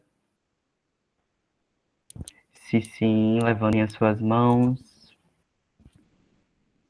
Na verdade, eu queria fazer uma pergunta para Mariana. E Isabelle, vou adiantar a pergunta, né? Porque talvez existam pessoas que não conheçam o Body Mind Movement.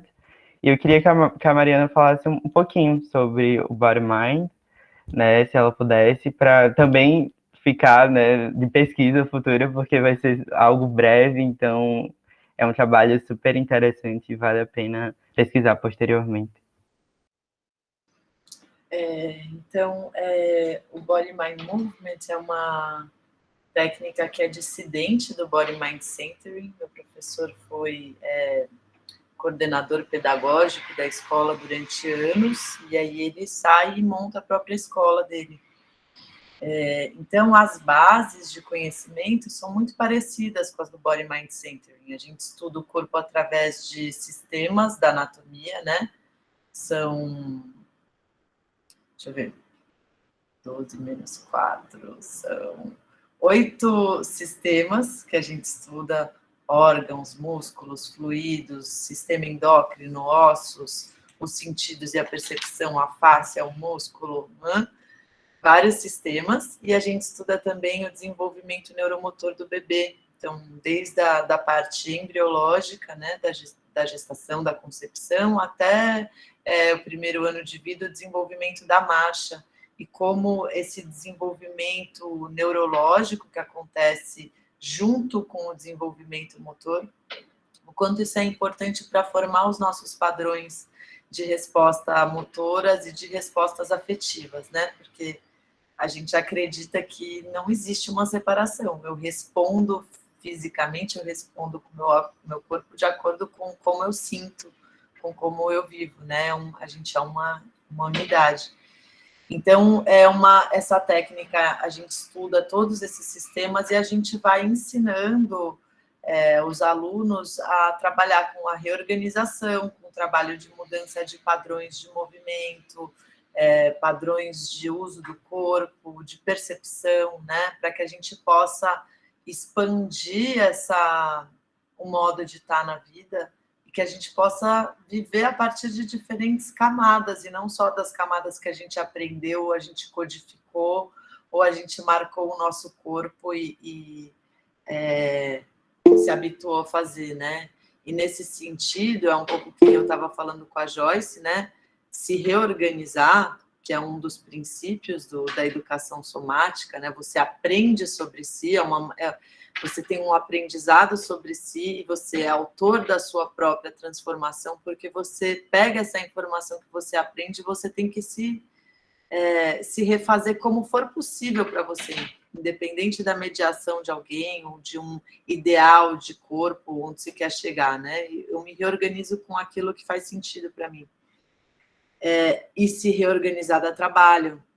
Se reorganizar faz com que eu tenha que insistir em novos caminhos que são muito menos habituais para o meu corpo. Eu vou me ver indo para uma direção nova que é que eu quero ir e vou me ver caindo em padrões repetitivos muitas vezes. Então, a gente precisa, né? Tem um professor meu, que ele é um professor junguiano, ele fala que a vida é opus contra a natura. A gente tem que fazer uma força, um trabalho contra a natureza. A gente vem de um determinado jeito, ou a gente se forma, ou a gente vai se organizando de uma determinada maneira a partir do que a gente recebe hereditariamente, geneticamente, nas nossas relações.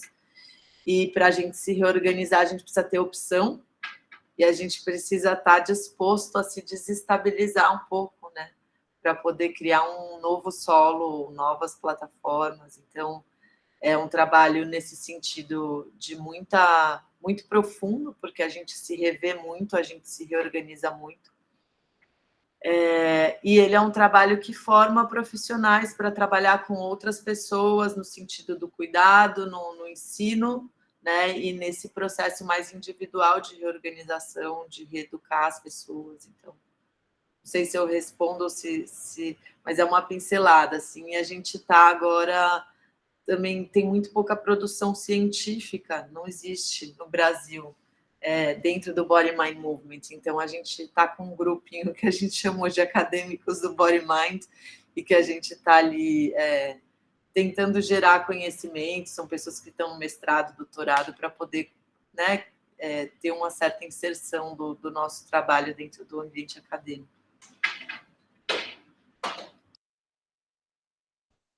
Respondeu sim, com certeza, Mariana. E Isabelle?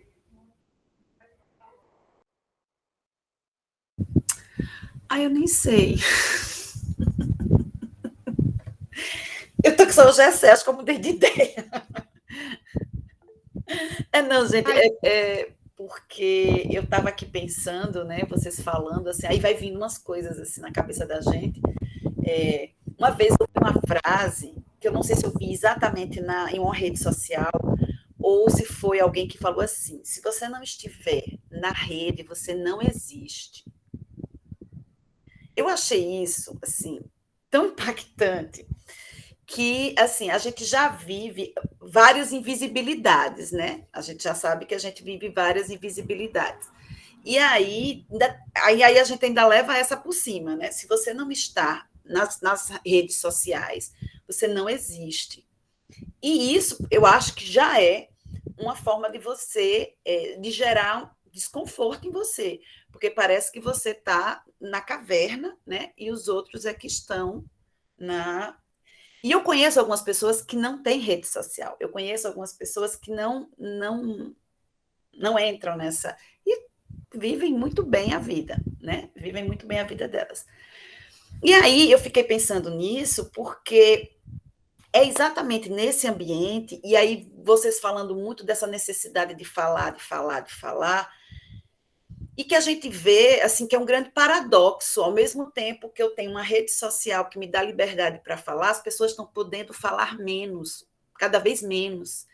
Porque se eu falar algo que não seja de acordo com que um grupo de pessoas diga que é certo, eu sou alvejada. Eu estava conversando com uma amiga minha que é antropóloga de São Paulo, e ela estava dizendo isso. Hoje as pessoas estão ficando cada vez mais caladas. Isso é pior do que censura, na minha opinião. Porque é uma censura de que você só pode falar aquilo que eu quero ouvir. Se você não falar aquilo que eu quero ouvir, você é isso, aquilo, aí começa todos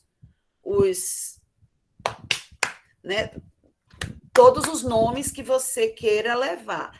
Isso é muito angustiante, porque ninguém é mais quem tem que ser, porque você tem que falar o que as pessoas querem ouvir, você tem que ser o que as pessoas querem que você seja. Então, gente, a gente vive uma grande crise de personalidade, de fala, entendeu? Você não pode mais falar. Você não. Ontem, na minha fala, eu falei sobre essa questão do uso do termo decolonial. É lógico que eu sei que isso existe, é lógico que o trabalho do Flávio é decolonial, mas eu tenho direito, como pesquisadora, de buscar uma outra forma de pensar esse lugar. Por que eu só tenho que falar que é do jeito que a universidade quer que eu fale? Isso me assusta. Isso me assusta. Quando alguém tem para mim dizer que eu tenho que falar desse jeito.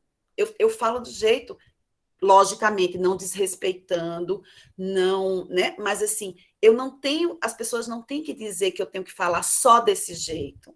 E eu acho que isso acontece com muitas pessoas. Então, ontem, quando eu trouxe isso, ao mesmo tempo as pessoas ficaram querendo confirmar o tempo inteiro que o meu trabalho era daquele jeito. Ok. E eu conversei com o Tony, que é um professor lá da ETA, né? E ele diz: Isabelle, eu também vou por esse caminho, porque eu não trato o meu tema, a minha pesquisa, nesse viés, eu trato por um outro viés, mas vou explicar, não estou negando, mas eu só estou explicando de uma outra perspectiva. E ontem eu não consegui explicar isso, e parecia assim, que eu estava indo de encontro a uma coisa, e ficou uma coisa meio, sabe? E não é, gente, a gente tem que ter liberdade, né, dentro dos estudos que a gente faz, de fazer nossas escolhas. Né? E assim, e eu acho que a grande crise que as pessoas estão vivendo é que hoje não estou vilanizando a rede social, que eu acho que a Nana falou uma coisa super legal. Tudo é questão da relação que você faz com aquilo, né? Então, mas eu acho que a grande crise é isso. Eu não falo e eu não sou o que eu realmente quero ser, porque se eu for, eu sou fuzilada ou fuzilado, né? Então, assim, você tem sempre que ser dentro daquilo que as pessoas esperam. A gente vive servindo as pessoas, a gente vive servindo os discursos e as narrativas, porque eu quero sair bonita na foto lá no Instagram e no Facebook. Isso adoece. Ponto final.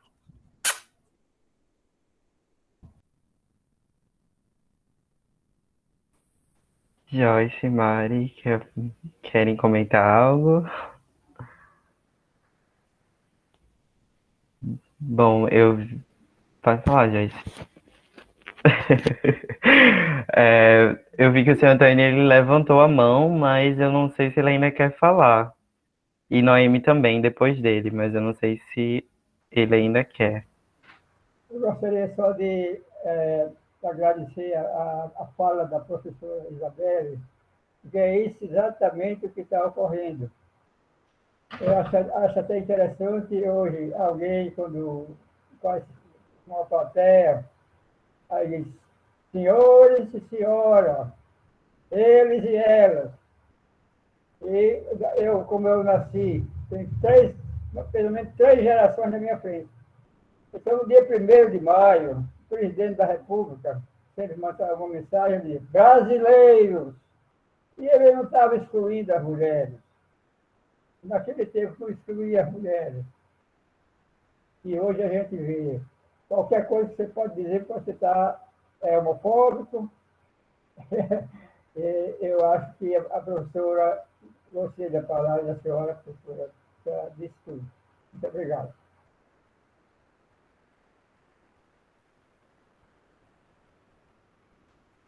Noemi? Bom dia a todos. Nana, Joyce. Essa mesa ela foi muito potente, sabe? Não que as outras não tenham sido, mas essa foi demais, porque cada fala suscita na gente um saculejo que nem a gente mesmo estava esperando receber, né? E cada fala dá vontade de a gente conversar, ficar conversando sobre cada assunto. Então, é muito interessante a gente, cada vez que a gente acha que a gente já tem um entendimento melhor de tudo que a gente está vivendo, do que a gente está sentindo, do que está acontecendo, aí vem um safanão assim para tirar a gente do prumo, né? E aí é legal isso, porque quando eu escuto Mirella falar, eu entendo o que ela diz, né? Entendo o que Mateus fala também. E aí é muito isso, porque se a gente for olhar, por exemplo, aqui, eu tenho um bebezinho aqui em casa, que é o meu sobrinho, que tem 1 ano, que nasceu no auge da pandemia. E foi um bebezinho super esperado, super aguardado. Nasceu no auge da pandemia, né? Que é uma coisa que ninguém imaginava acontecer. Tem a minha neta, que vai nascer agora daqui a 2 meses, num lugar que a gente diz assim, está no fim da pandemia, mas a gente não sabe o que é pandemia. Então, foi um bebezinho esperado também, né? Então, é aquela coisa assim, quando eu tive meu filho há 34 anos atrás, eu pensava assim, eu dizia assim, meu Deus, quem vai ser essa criatura? Que mundo vai ser esse? Será que ele vai ser uma pessoa que vai ter árvores, vai ter praia, né? Vai ter um canto para brincar? Como vai que vai ser essa criatura? Mas está aí, estamos aqui. Então, são coisas que não dá para a gente trazer muito para a mente racional. Mas quando a gente se coloca agora, nesse momento, é um momento que já passou do ponto da mente racional. A gente começou com uma mente racional, agora a mente racional já não é mais ela. E essa coisa de você se olhar aqui e não se ver no espelho, mas se ver aqui, isso também é muito louco, porque a gente se vê mais aqui do que no espelho, mas a gente não se enxerga. E talvez essa sensação de aprisionamento, ela tenha muito a ver com sentimentos do passado, né? Que a gente não se dava conta. Só começou a se dar conta depois, por uma necessidade forçada de entender contextos. Então, a gente não saiu ao mesmo tempo em que a gente permanece. Aí fica aquela conversa assim meio caetaneada, né? Parece que a gente não vai dar em lugar nenhum, que a gente entende num momento, no outro momento eu não entendo mais. Mas é assim, porque a gente é humano. E aí, esse suporte que a gente precisa, a gente tem que buscar. Tem que sair desse ponto de que eu sou eu, para esse outro onde a gente não sabe a quem recorrer às vezes, mas vai indo de um por um, vai vendo quem é que pode ir dando esse amparo e de que maneira esse amparo pode ir chegando, e que está nessa rede social já tão abarrotada de tanta coisa, mas a gente, sabe, tirando da frente o que talvez encontrar de alguma maneira algo que traga para a gente esse fortalecimento. Essa semana, aqui nesse Universo Dança, ela já vai trazer um pouco mais dessa potência que a gente está buscando tanto, né? Desse suporte, desse olhar, desse aconchego, de tudo isso que a gente está tão carente e que coletivamente a gente está aqui numa grande sessão de terapia durante essa semana, né? Porque a gente vive, a gente fala, a gente chora, a gente compartilha, a gente aprende. Então, que esse Universo de Dança ele seja esse marco que ele está sendo nesse sentido de trazer essas perspectivas, de conhecer pessoas, de conhecer coisas, né? De compartilhar sentimentos para que a gente volte para a vida real da gente mais fortes, mais fortalecidos e sabendo que tem uma mão aqui, né? Tem algo que vai dar para a gente esse braço de sustentação, esse dedinho de sustentação, sei lá. Mas agradecer a fala de vocês e da maneira que vocês trouxeram, sempre ampliando as perspectivas. Obrigada, meninas.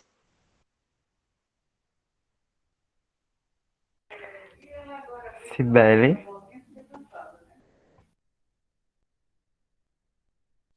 Gente, bom dia. Eu sou Cibele, estudante do segundo período, né? Me considero ainda verde nesse universo todo e alguns professores vão entender a minha fala, que eu estou saindo de um universo para entrar em outro totalmente diferente.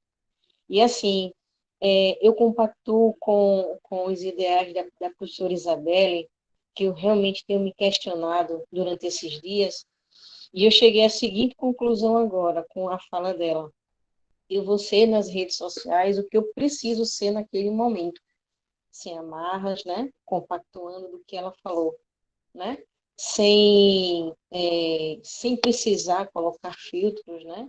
E sem precisar ser o que as pessoas esperam que seja, e sim o que é necessário para mim naquele momento. Prof, muito obrigada pela reflexão, porque essa semana foi meio complicado para poder organizar isso na cabeça, com tanto volume, de assim, mas eu tenho que fazer isso, eu tenho que fazer aquilo, eu tenho que correr, o tempo está curto, eu preciso produzir, eu preciso me movimentar. E agora eu acho que eu consegui encontrar um pouquinho, né? Um pouquinho do fio da meada da coisa. Viu, professora?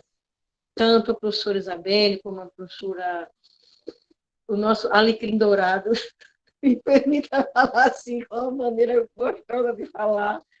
A professora Mariana também, com essa fala muito concisa, muito presente, sabe? E assim, eu só queria agradecer mesmo. E, professora Isabelle, muito obrigada, porque eu consegui me centrar um pouco em algumas questões. Obrigada aí, gente. Eu não sei se alguém gostaria de fazer mais alguma pergunta. Se alguém quiser, o momento é agora. Por favor, levantem as suas mãos, caso ainda queiram.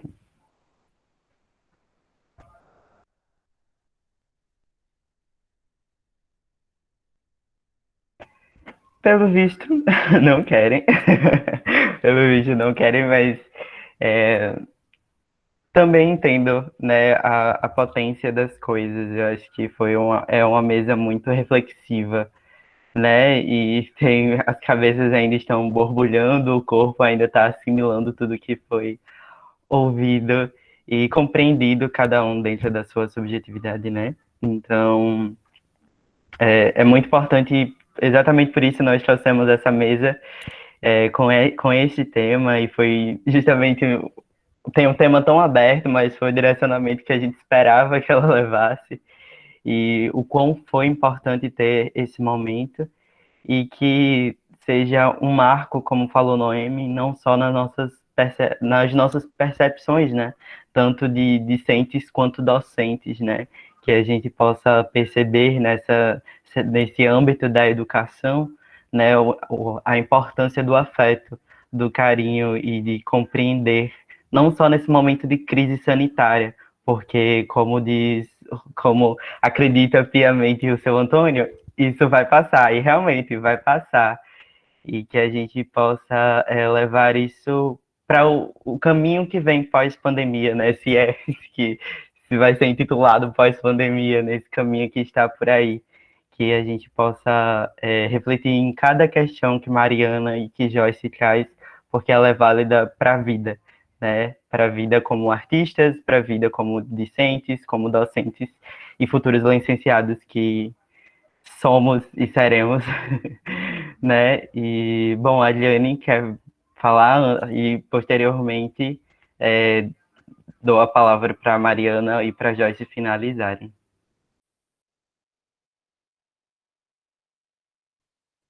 Olá, bom dia. Gratidão a todos pelas provocações. E professora Joyce, estou respirando, viu? Estava aqui, mas estou respirando, tá tudo certo. Eu era para ter falado antes, mas a máquina está ligada, e aí ela parou agora. Então, se eu fosse conversar com vocês e a máquina ligada, não ia ser muito legal. Tudo que a gente ouviu hoje, né? E os pensamentos que vão ser depois, a gente se desarruma aqui, arruma depois e depois se desarruma novamente, faz parte desse nosso processo de construção. E uma palavra que me veio dentro de tudo que foi falado é vulnerabilidade. E aí a professora Isabelle, quando faz aquele gesto de eu vou persistir naquilo que eu acredito, e no que nós temos conversado sobre o humano, eu vejo que nós estamos muito preocupados em não mostrar as nossas sensibilidades, as nossas fragilidades, porque a gente tem vergonha de se permitir ser frágil, de ser acolhido, de ser amado. É difícil falar sobre isso. Nós não fomos educados por pai e mãe para sermos assim. Então a gente se acanha, a gente não sabe lidar. E aí, quando nós trazemos as nossas verdades à tona, como a professora disse, eu dormi a tarde toda e tinha milhões de coisas para ler. Acordou bem? Conseguiu ler depois? Olha aí, ela está dizendo que ficou diva, porque dormiu bem a tarde toda. Nós olharmos para o que nos faz bem, pensando que nós estamos fazendo aquilo por nós. Porque se a gente não dorme, a gente não se cuida, quem vai fazer? E aí a gente reflete sobre as farmácias. Nós estamos sendo tão medicamentalizados que a cada 200 metros tem uma farmácia. Você atravessa a rua e tem uma farmácia. E aí, ali você vai, compra um remédio, se medica, passa, mas depois aquilo vai voltar de novo. Então, como lidar? O nosso humano, ele está ansiando por esse, deixa eu ser quem eu sou e deixa eu fazer o que eu gosto sem ter vergonha de quem eu sou. Isso eu trago muito para mim, de não ter vergonha do que eu sinto e nem de quem sou. Porque se assim eu for, eu vou estar constantemente usando uma máscara e me protegendo. Então, como é que eu vou me descobrir? Como é que eu vou me permitir que essas perguntas que a professora Joyce faz para a gente, que ela sempre traz na aula, que elas me afetem, me façam pensar sobre o meu ser pessoa, que construção eu estou fazendo, né? Sobre esse meu ser, estar e fazer, enquanto vida, enquanto ser que interage e que está com o outro. Então, que sejamos mais amáveis conosco. A gente precisa disso, né? Que sejamos mais amáveis com o nosso corpo, com o nosso cabelo, com os nossos sentimentos. Se eu não quero, tá, eu vou respeitar, não faço agora. Mas depois, eu posso voltar a fazer e já vou voltar com outro olhar. Olha o que aconteceu com a professora. Ela dormiu e foi ler e com certeza foi muito mais produtivo. Está faltando isso também, o se permitir. Eu sou, deixa eu cuidar, deixa eu amar. Então, essas reflexões, né, elas não terminam por aqui. A gente tem que continuar pensando o que eu estou fazendo comigo. Eu estou me amando, eu estou me cuidando. É de dentro para fora. Assim como um envelhecimento se dá nesse processo, né, do de dentro para fora, olhar para mim também é assim, para que eu possa também me relacionar com o outro. Numa das aulas da professora Joyce, eu não lembro qual, mas foi uma delas, eu confessei que eu tenho muita vontade de dar aula fantasiada, mas eu sei que fazer isso para trabalhar determinados temas, isso não me envergonha nem falar, nem querer fazer. Tanto que eu comecei a fazer teatro para poder melhorar isso e para levar. E mesmo que eu não tivesse teatro, tudo bem, eu ia fazer do mesmo jeito. E aí eu mencionei que eu poderia ser taxada de doida na escola, pelos alunos, que quer que fosse, mas não me importa. Porque eu quero fazer isso, eu acredito que esse é um caminho para que o meu aluno, futuro aluno, possa aprender e perceber, olha que legal, a minha professora se fantasiou, ela usou o imaginário, por que eu não posso ser também? Às vezes a gente precisa tirar o chinelo, né, para acessar o outro, sentar no mesmo lugar, sentir em que lugar o outro se encontra, para poder eu conseguir acessá-lo, esse território que a gente tanto conversou também. E aí eu quero finalizar essa conversa, para a gente botar o almoço no fogo, né, ou esquentar, para quem já tiver com ele pronto, com um parágrafo de um livro, deixa eu mostrar para vocês. A Coragem de Ser Imperfeito. Não é um livro de autoajuda, mas é um livro que provoca muitas questões. Eu terminei de ler com um monte de perguntas para mim, porque começa comigo. E aí, no final de um dos parágrafos, a autora é Brené Brown. Ela traz um fragmento de um trecho de um clássico da literatura infantil da língua inglesa, de 1922. Vou colocar, professora, chamado The Velveteen Rabbit, O Coelho de Veludilho, da escritora Margaret Williams. Então, ela diz que esse trecho é uma bela lembrança de como é muito mais fácil nos tornarmos autênticos quando sabemos que somos amados. E aí começa assim, o coelho, na verdade, o pele de cavalo dizendo para o coelho, ser real não tem a ver com a maneira como nós fomos feitos, disse o pele de cavalo. É uma coisa que acontece. Quando uma criança o ama por muito tempo, e não apenas para brincar com você, mas o ama de verdade, então você se torna real. Isso dói? Quis saber o coelho. Às vezes, respondeu o pele de cavalo, pois ele era sempre muito sincero. Mas quando somos reais, não nos importamos de nos ferir. Tudo isso acontece de uma vez ou acontece aos pouquinhos? Não acontece tudo de uma vez. Você se torna real. Leva muito tempo. Por isso, não ocorre normalmente com pessoas que desmontam com facilidade, ou que têm pontas afiadas, ou que têm que ser tratadas com muito cuidado. Geralmente, quando você se torna real, a maior parte de seu pelo já caiu, seus olhos pularam para fora, suas juntas já se curvaram e você está bem surrado. Mas essas coisas não incomodam mais, porque quando alguém se torna real, não pode mais ser feio, a não ser para as pessoas que não entendem de nada. Então, nos permitamos ser reais, primeiramente para nós, aceitar essa vulnerabilidade que ela tanto nos faz pensar aqui no livro e acreditar na vida, né? Vamos lá, dar esse crédito, a gente precisa. Não deixar que a fé, a esperança e os sonhos, como disse o professor Alexandre essa semana, que elas caiam como palavras que estão em desuso.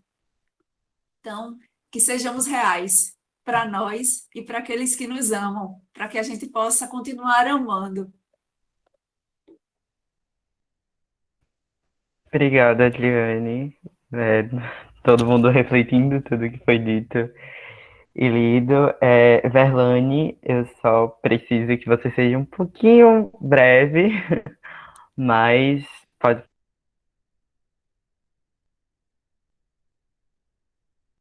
Gente, a minha mãozinha levantou quando eu estava indo para o RU. Eu não levantei, mas, enfim, já que me chamou, estou aqui, o que é que há? Foram me chamar.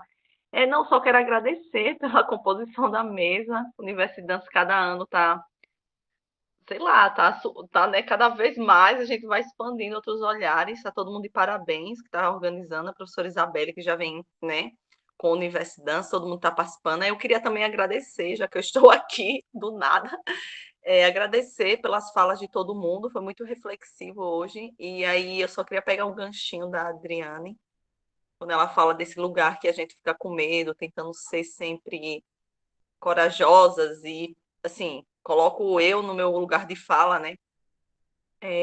Por conta de um fator histórico, né? Toda uma relação, e aí a gente sabe de que realidade a gente faz parte.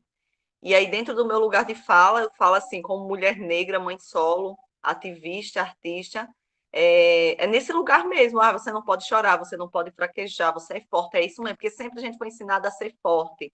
E aí, quando a gente cai, as pessoas meio que, você não consegue tudo, você sempre não dá um jeito. E aí é como a minha mãe fala, assim, né? Meu primeiro ato feminista, ela fala, se for para cair, cai mesmo, se for para chorar, chora. Se for para desistir, desiste, volta para casa, mete o louco, é isso mesmo. Quer viajar, quer desistir tudo, vai lá. Então é nesse lugar que eu acho que o desistir não é bem um desistir, né? É um resistir nesse lugar de que você não quer mais isso, sabe? Então a gente está sempre nesse lugar, principalmente nós mulheres que vem carregando esse fator histórico, nós mulheres negras, enfim, tem vários recortes aí que eu não vou entrar em detalhes, mas é nesse lugar, a gente está carregando o mundo nas costas de um jeito que não suportamos mais. E aí, quando a Adriane fala assim, de se mostrar, tirar essa máscara, a gente fica com medo, porque a gente não sabe o que o outro pode fazer com esse real.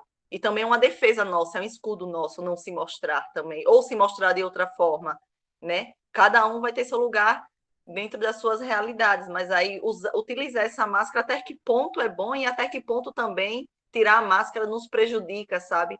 Porque não é o nós, assim, estou tão prejudicada que eu vou tirar minha máscara, mas o que o outro também pode fazer, que meio é esse?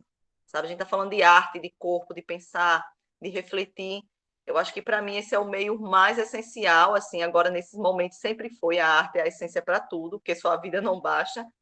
Mas até que ponto eu tiro a minha máscara lá fora, assim, sei lá, é um pensamento meu enquanto mulher negra, mãe, academicista agora, né? Enfim.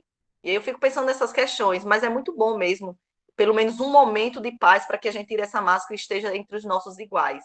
E sejamos erros mesmo, sejamos choro, e sejamos fraqueza, e sejamos isso mesmo, assim. Porque lá fora já é exigido mesmo esse escudo, essa máscara, e a gente não pode fraquejar, a gente tem que estar sempre sendo melhor, sempre fazendo tudo certinho, sempre nesse lugar. Não respira, só vai, assim. Diferente daqui, né, que a gente dança e respira. Ou não respira também. É isso, obrigada, gente, pela reflexão de hoje. Escrevi umas coisas aqui, depois eu compartilho, eu queria falar depois com a professora Isabel sobre o que eu escrevi sobre essa mesa, é mais uma poesia, mas é isso. Obrigada pela partilha. Está inspirando muito as minhas poesias, viu, Isabelle? Essas mesas, esses debates do Universo Dança. Obrigada.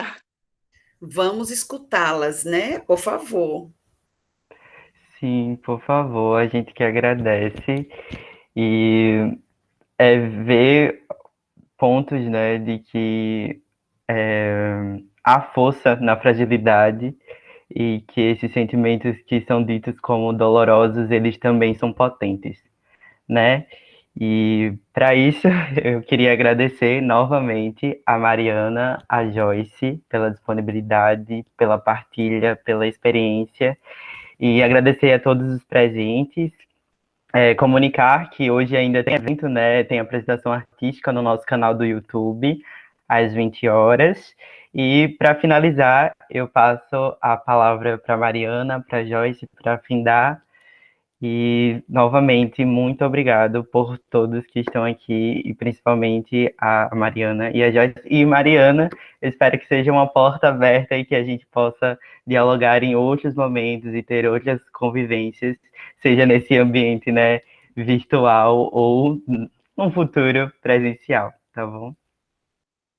Obrigada, Matheus. Eu estou muito feliz de ter participado desse espaço. Me ampliou várias coisas. Eu não sou do meio acadêmico, mas é bom estar em diálogo com vocês. Então, eu poderia, a partir das falas das pessoas, abrir mais um monte de desdobramento, um monte de coisa que me cutucou aqui, mas eu vou me conter. Mas foi muito, muito bom. Foi muito boa essa troca com a Joyce. Foi muito bom ouvir o que isso suscitou em vocês. Então, contem comigo e parabéns pelo evento.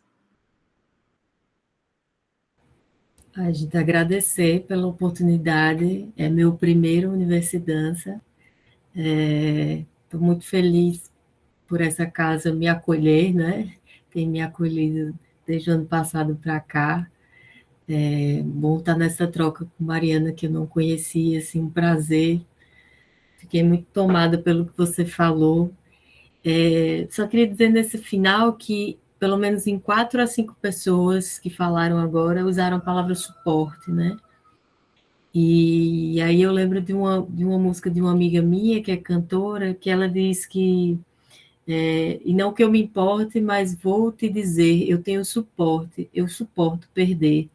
O que a gente não está suportando perder? Eu acho que é uma questão, mais uma das minhas infindáveis questões, né? E que tipo de suporte você está criando em você mesma, em você mesmo, para suportar perder, né? Perder qualquer coisa, qualquer pessoa na sua vida, né? E outra questão que eu deixo para vocês, porque está relacionada à questão da saúde, da pandemia, é para quem vocês têm se mostrado? Para quem vocês têm deixado acessar a sua imagem, né? Lembrando que quando você olha para alguém, esse alguém olha de volta, né? É o toque, é o ambitato. Então, da gente pensar um pouco sobre essas perspectivas, assim, para a gente poder, não sei, acho que se enxergar melhor e conseguir avançar, né? Se é uma briga pra mostrar quem tem mais força, ouça.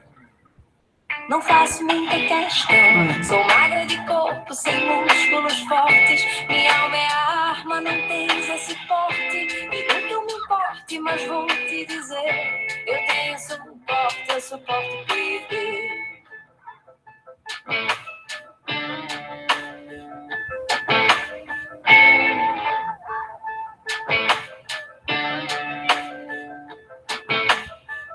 Se é uma briga pra mostrar quem tem mais força, ouça. Não faço muita questão. Sou magro de corpo, sem músculos fortes. Minha alma é a arma, não tens esse porte. E não que eu me importe, mas vou te dizer: eu tenho suporte, eu suporto perder. E não que eu me importe, mas vou te dizer: eu tenho suporte, eu suporto perder. Então, para vocês se questionarem, para a gente se questionar, né? Aonde é que a gente está se apoiando e o que é que a gente está criando de suporte na gente para aguentar a perda do outro e a perda de si, né? Que a gente possa sempre pensar nessas prerrogativas para pensar outros mundos e construir esses outros mundos. Assim. Estou muito, muito feliz. Obrigada demais.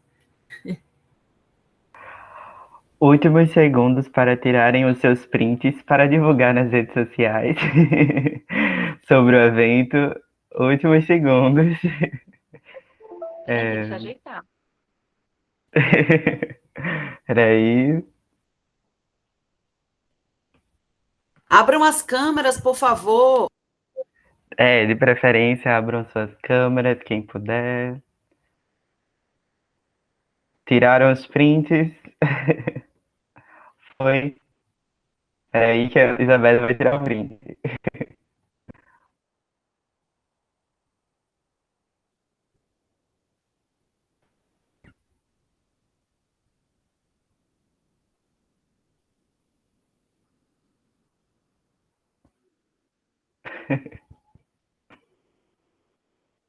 Tá fechado o áudio, professora.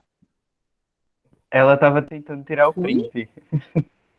Foi. Tentando tirar o print, mas ele não está aparecendo a imagem. Espera aí. A Joyce é boa de print, gente. Joyce tira bons prints. Joyce, ajuda aí. Pronto. Pronto. Consegui. Obrigado, pessoal. Até mais tarde, 20 horas. Nós temos a apresentação lá no nosso canal do YouTube. E amanhã nós continuamos com a programação do Universidança. Links enviados por e-mail ou por WhatsApp. Tá certo? Até mais, se cuidem. E, novamente, muito obrigado, Mariana, Joyce e a todos que estão presentes. E até a próxima.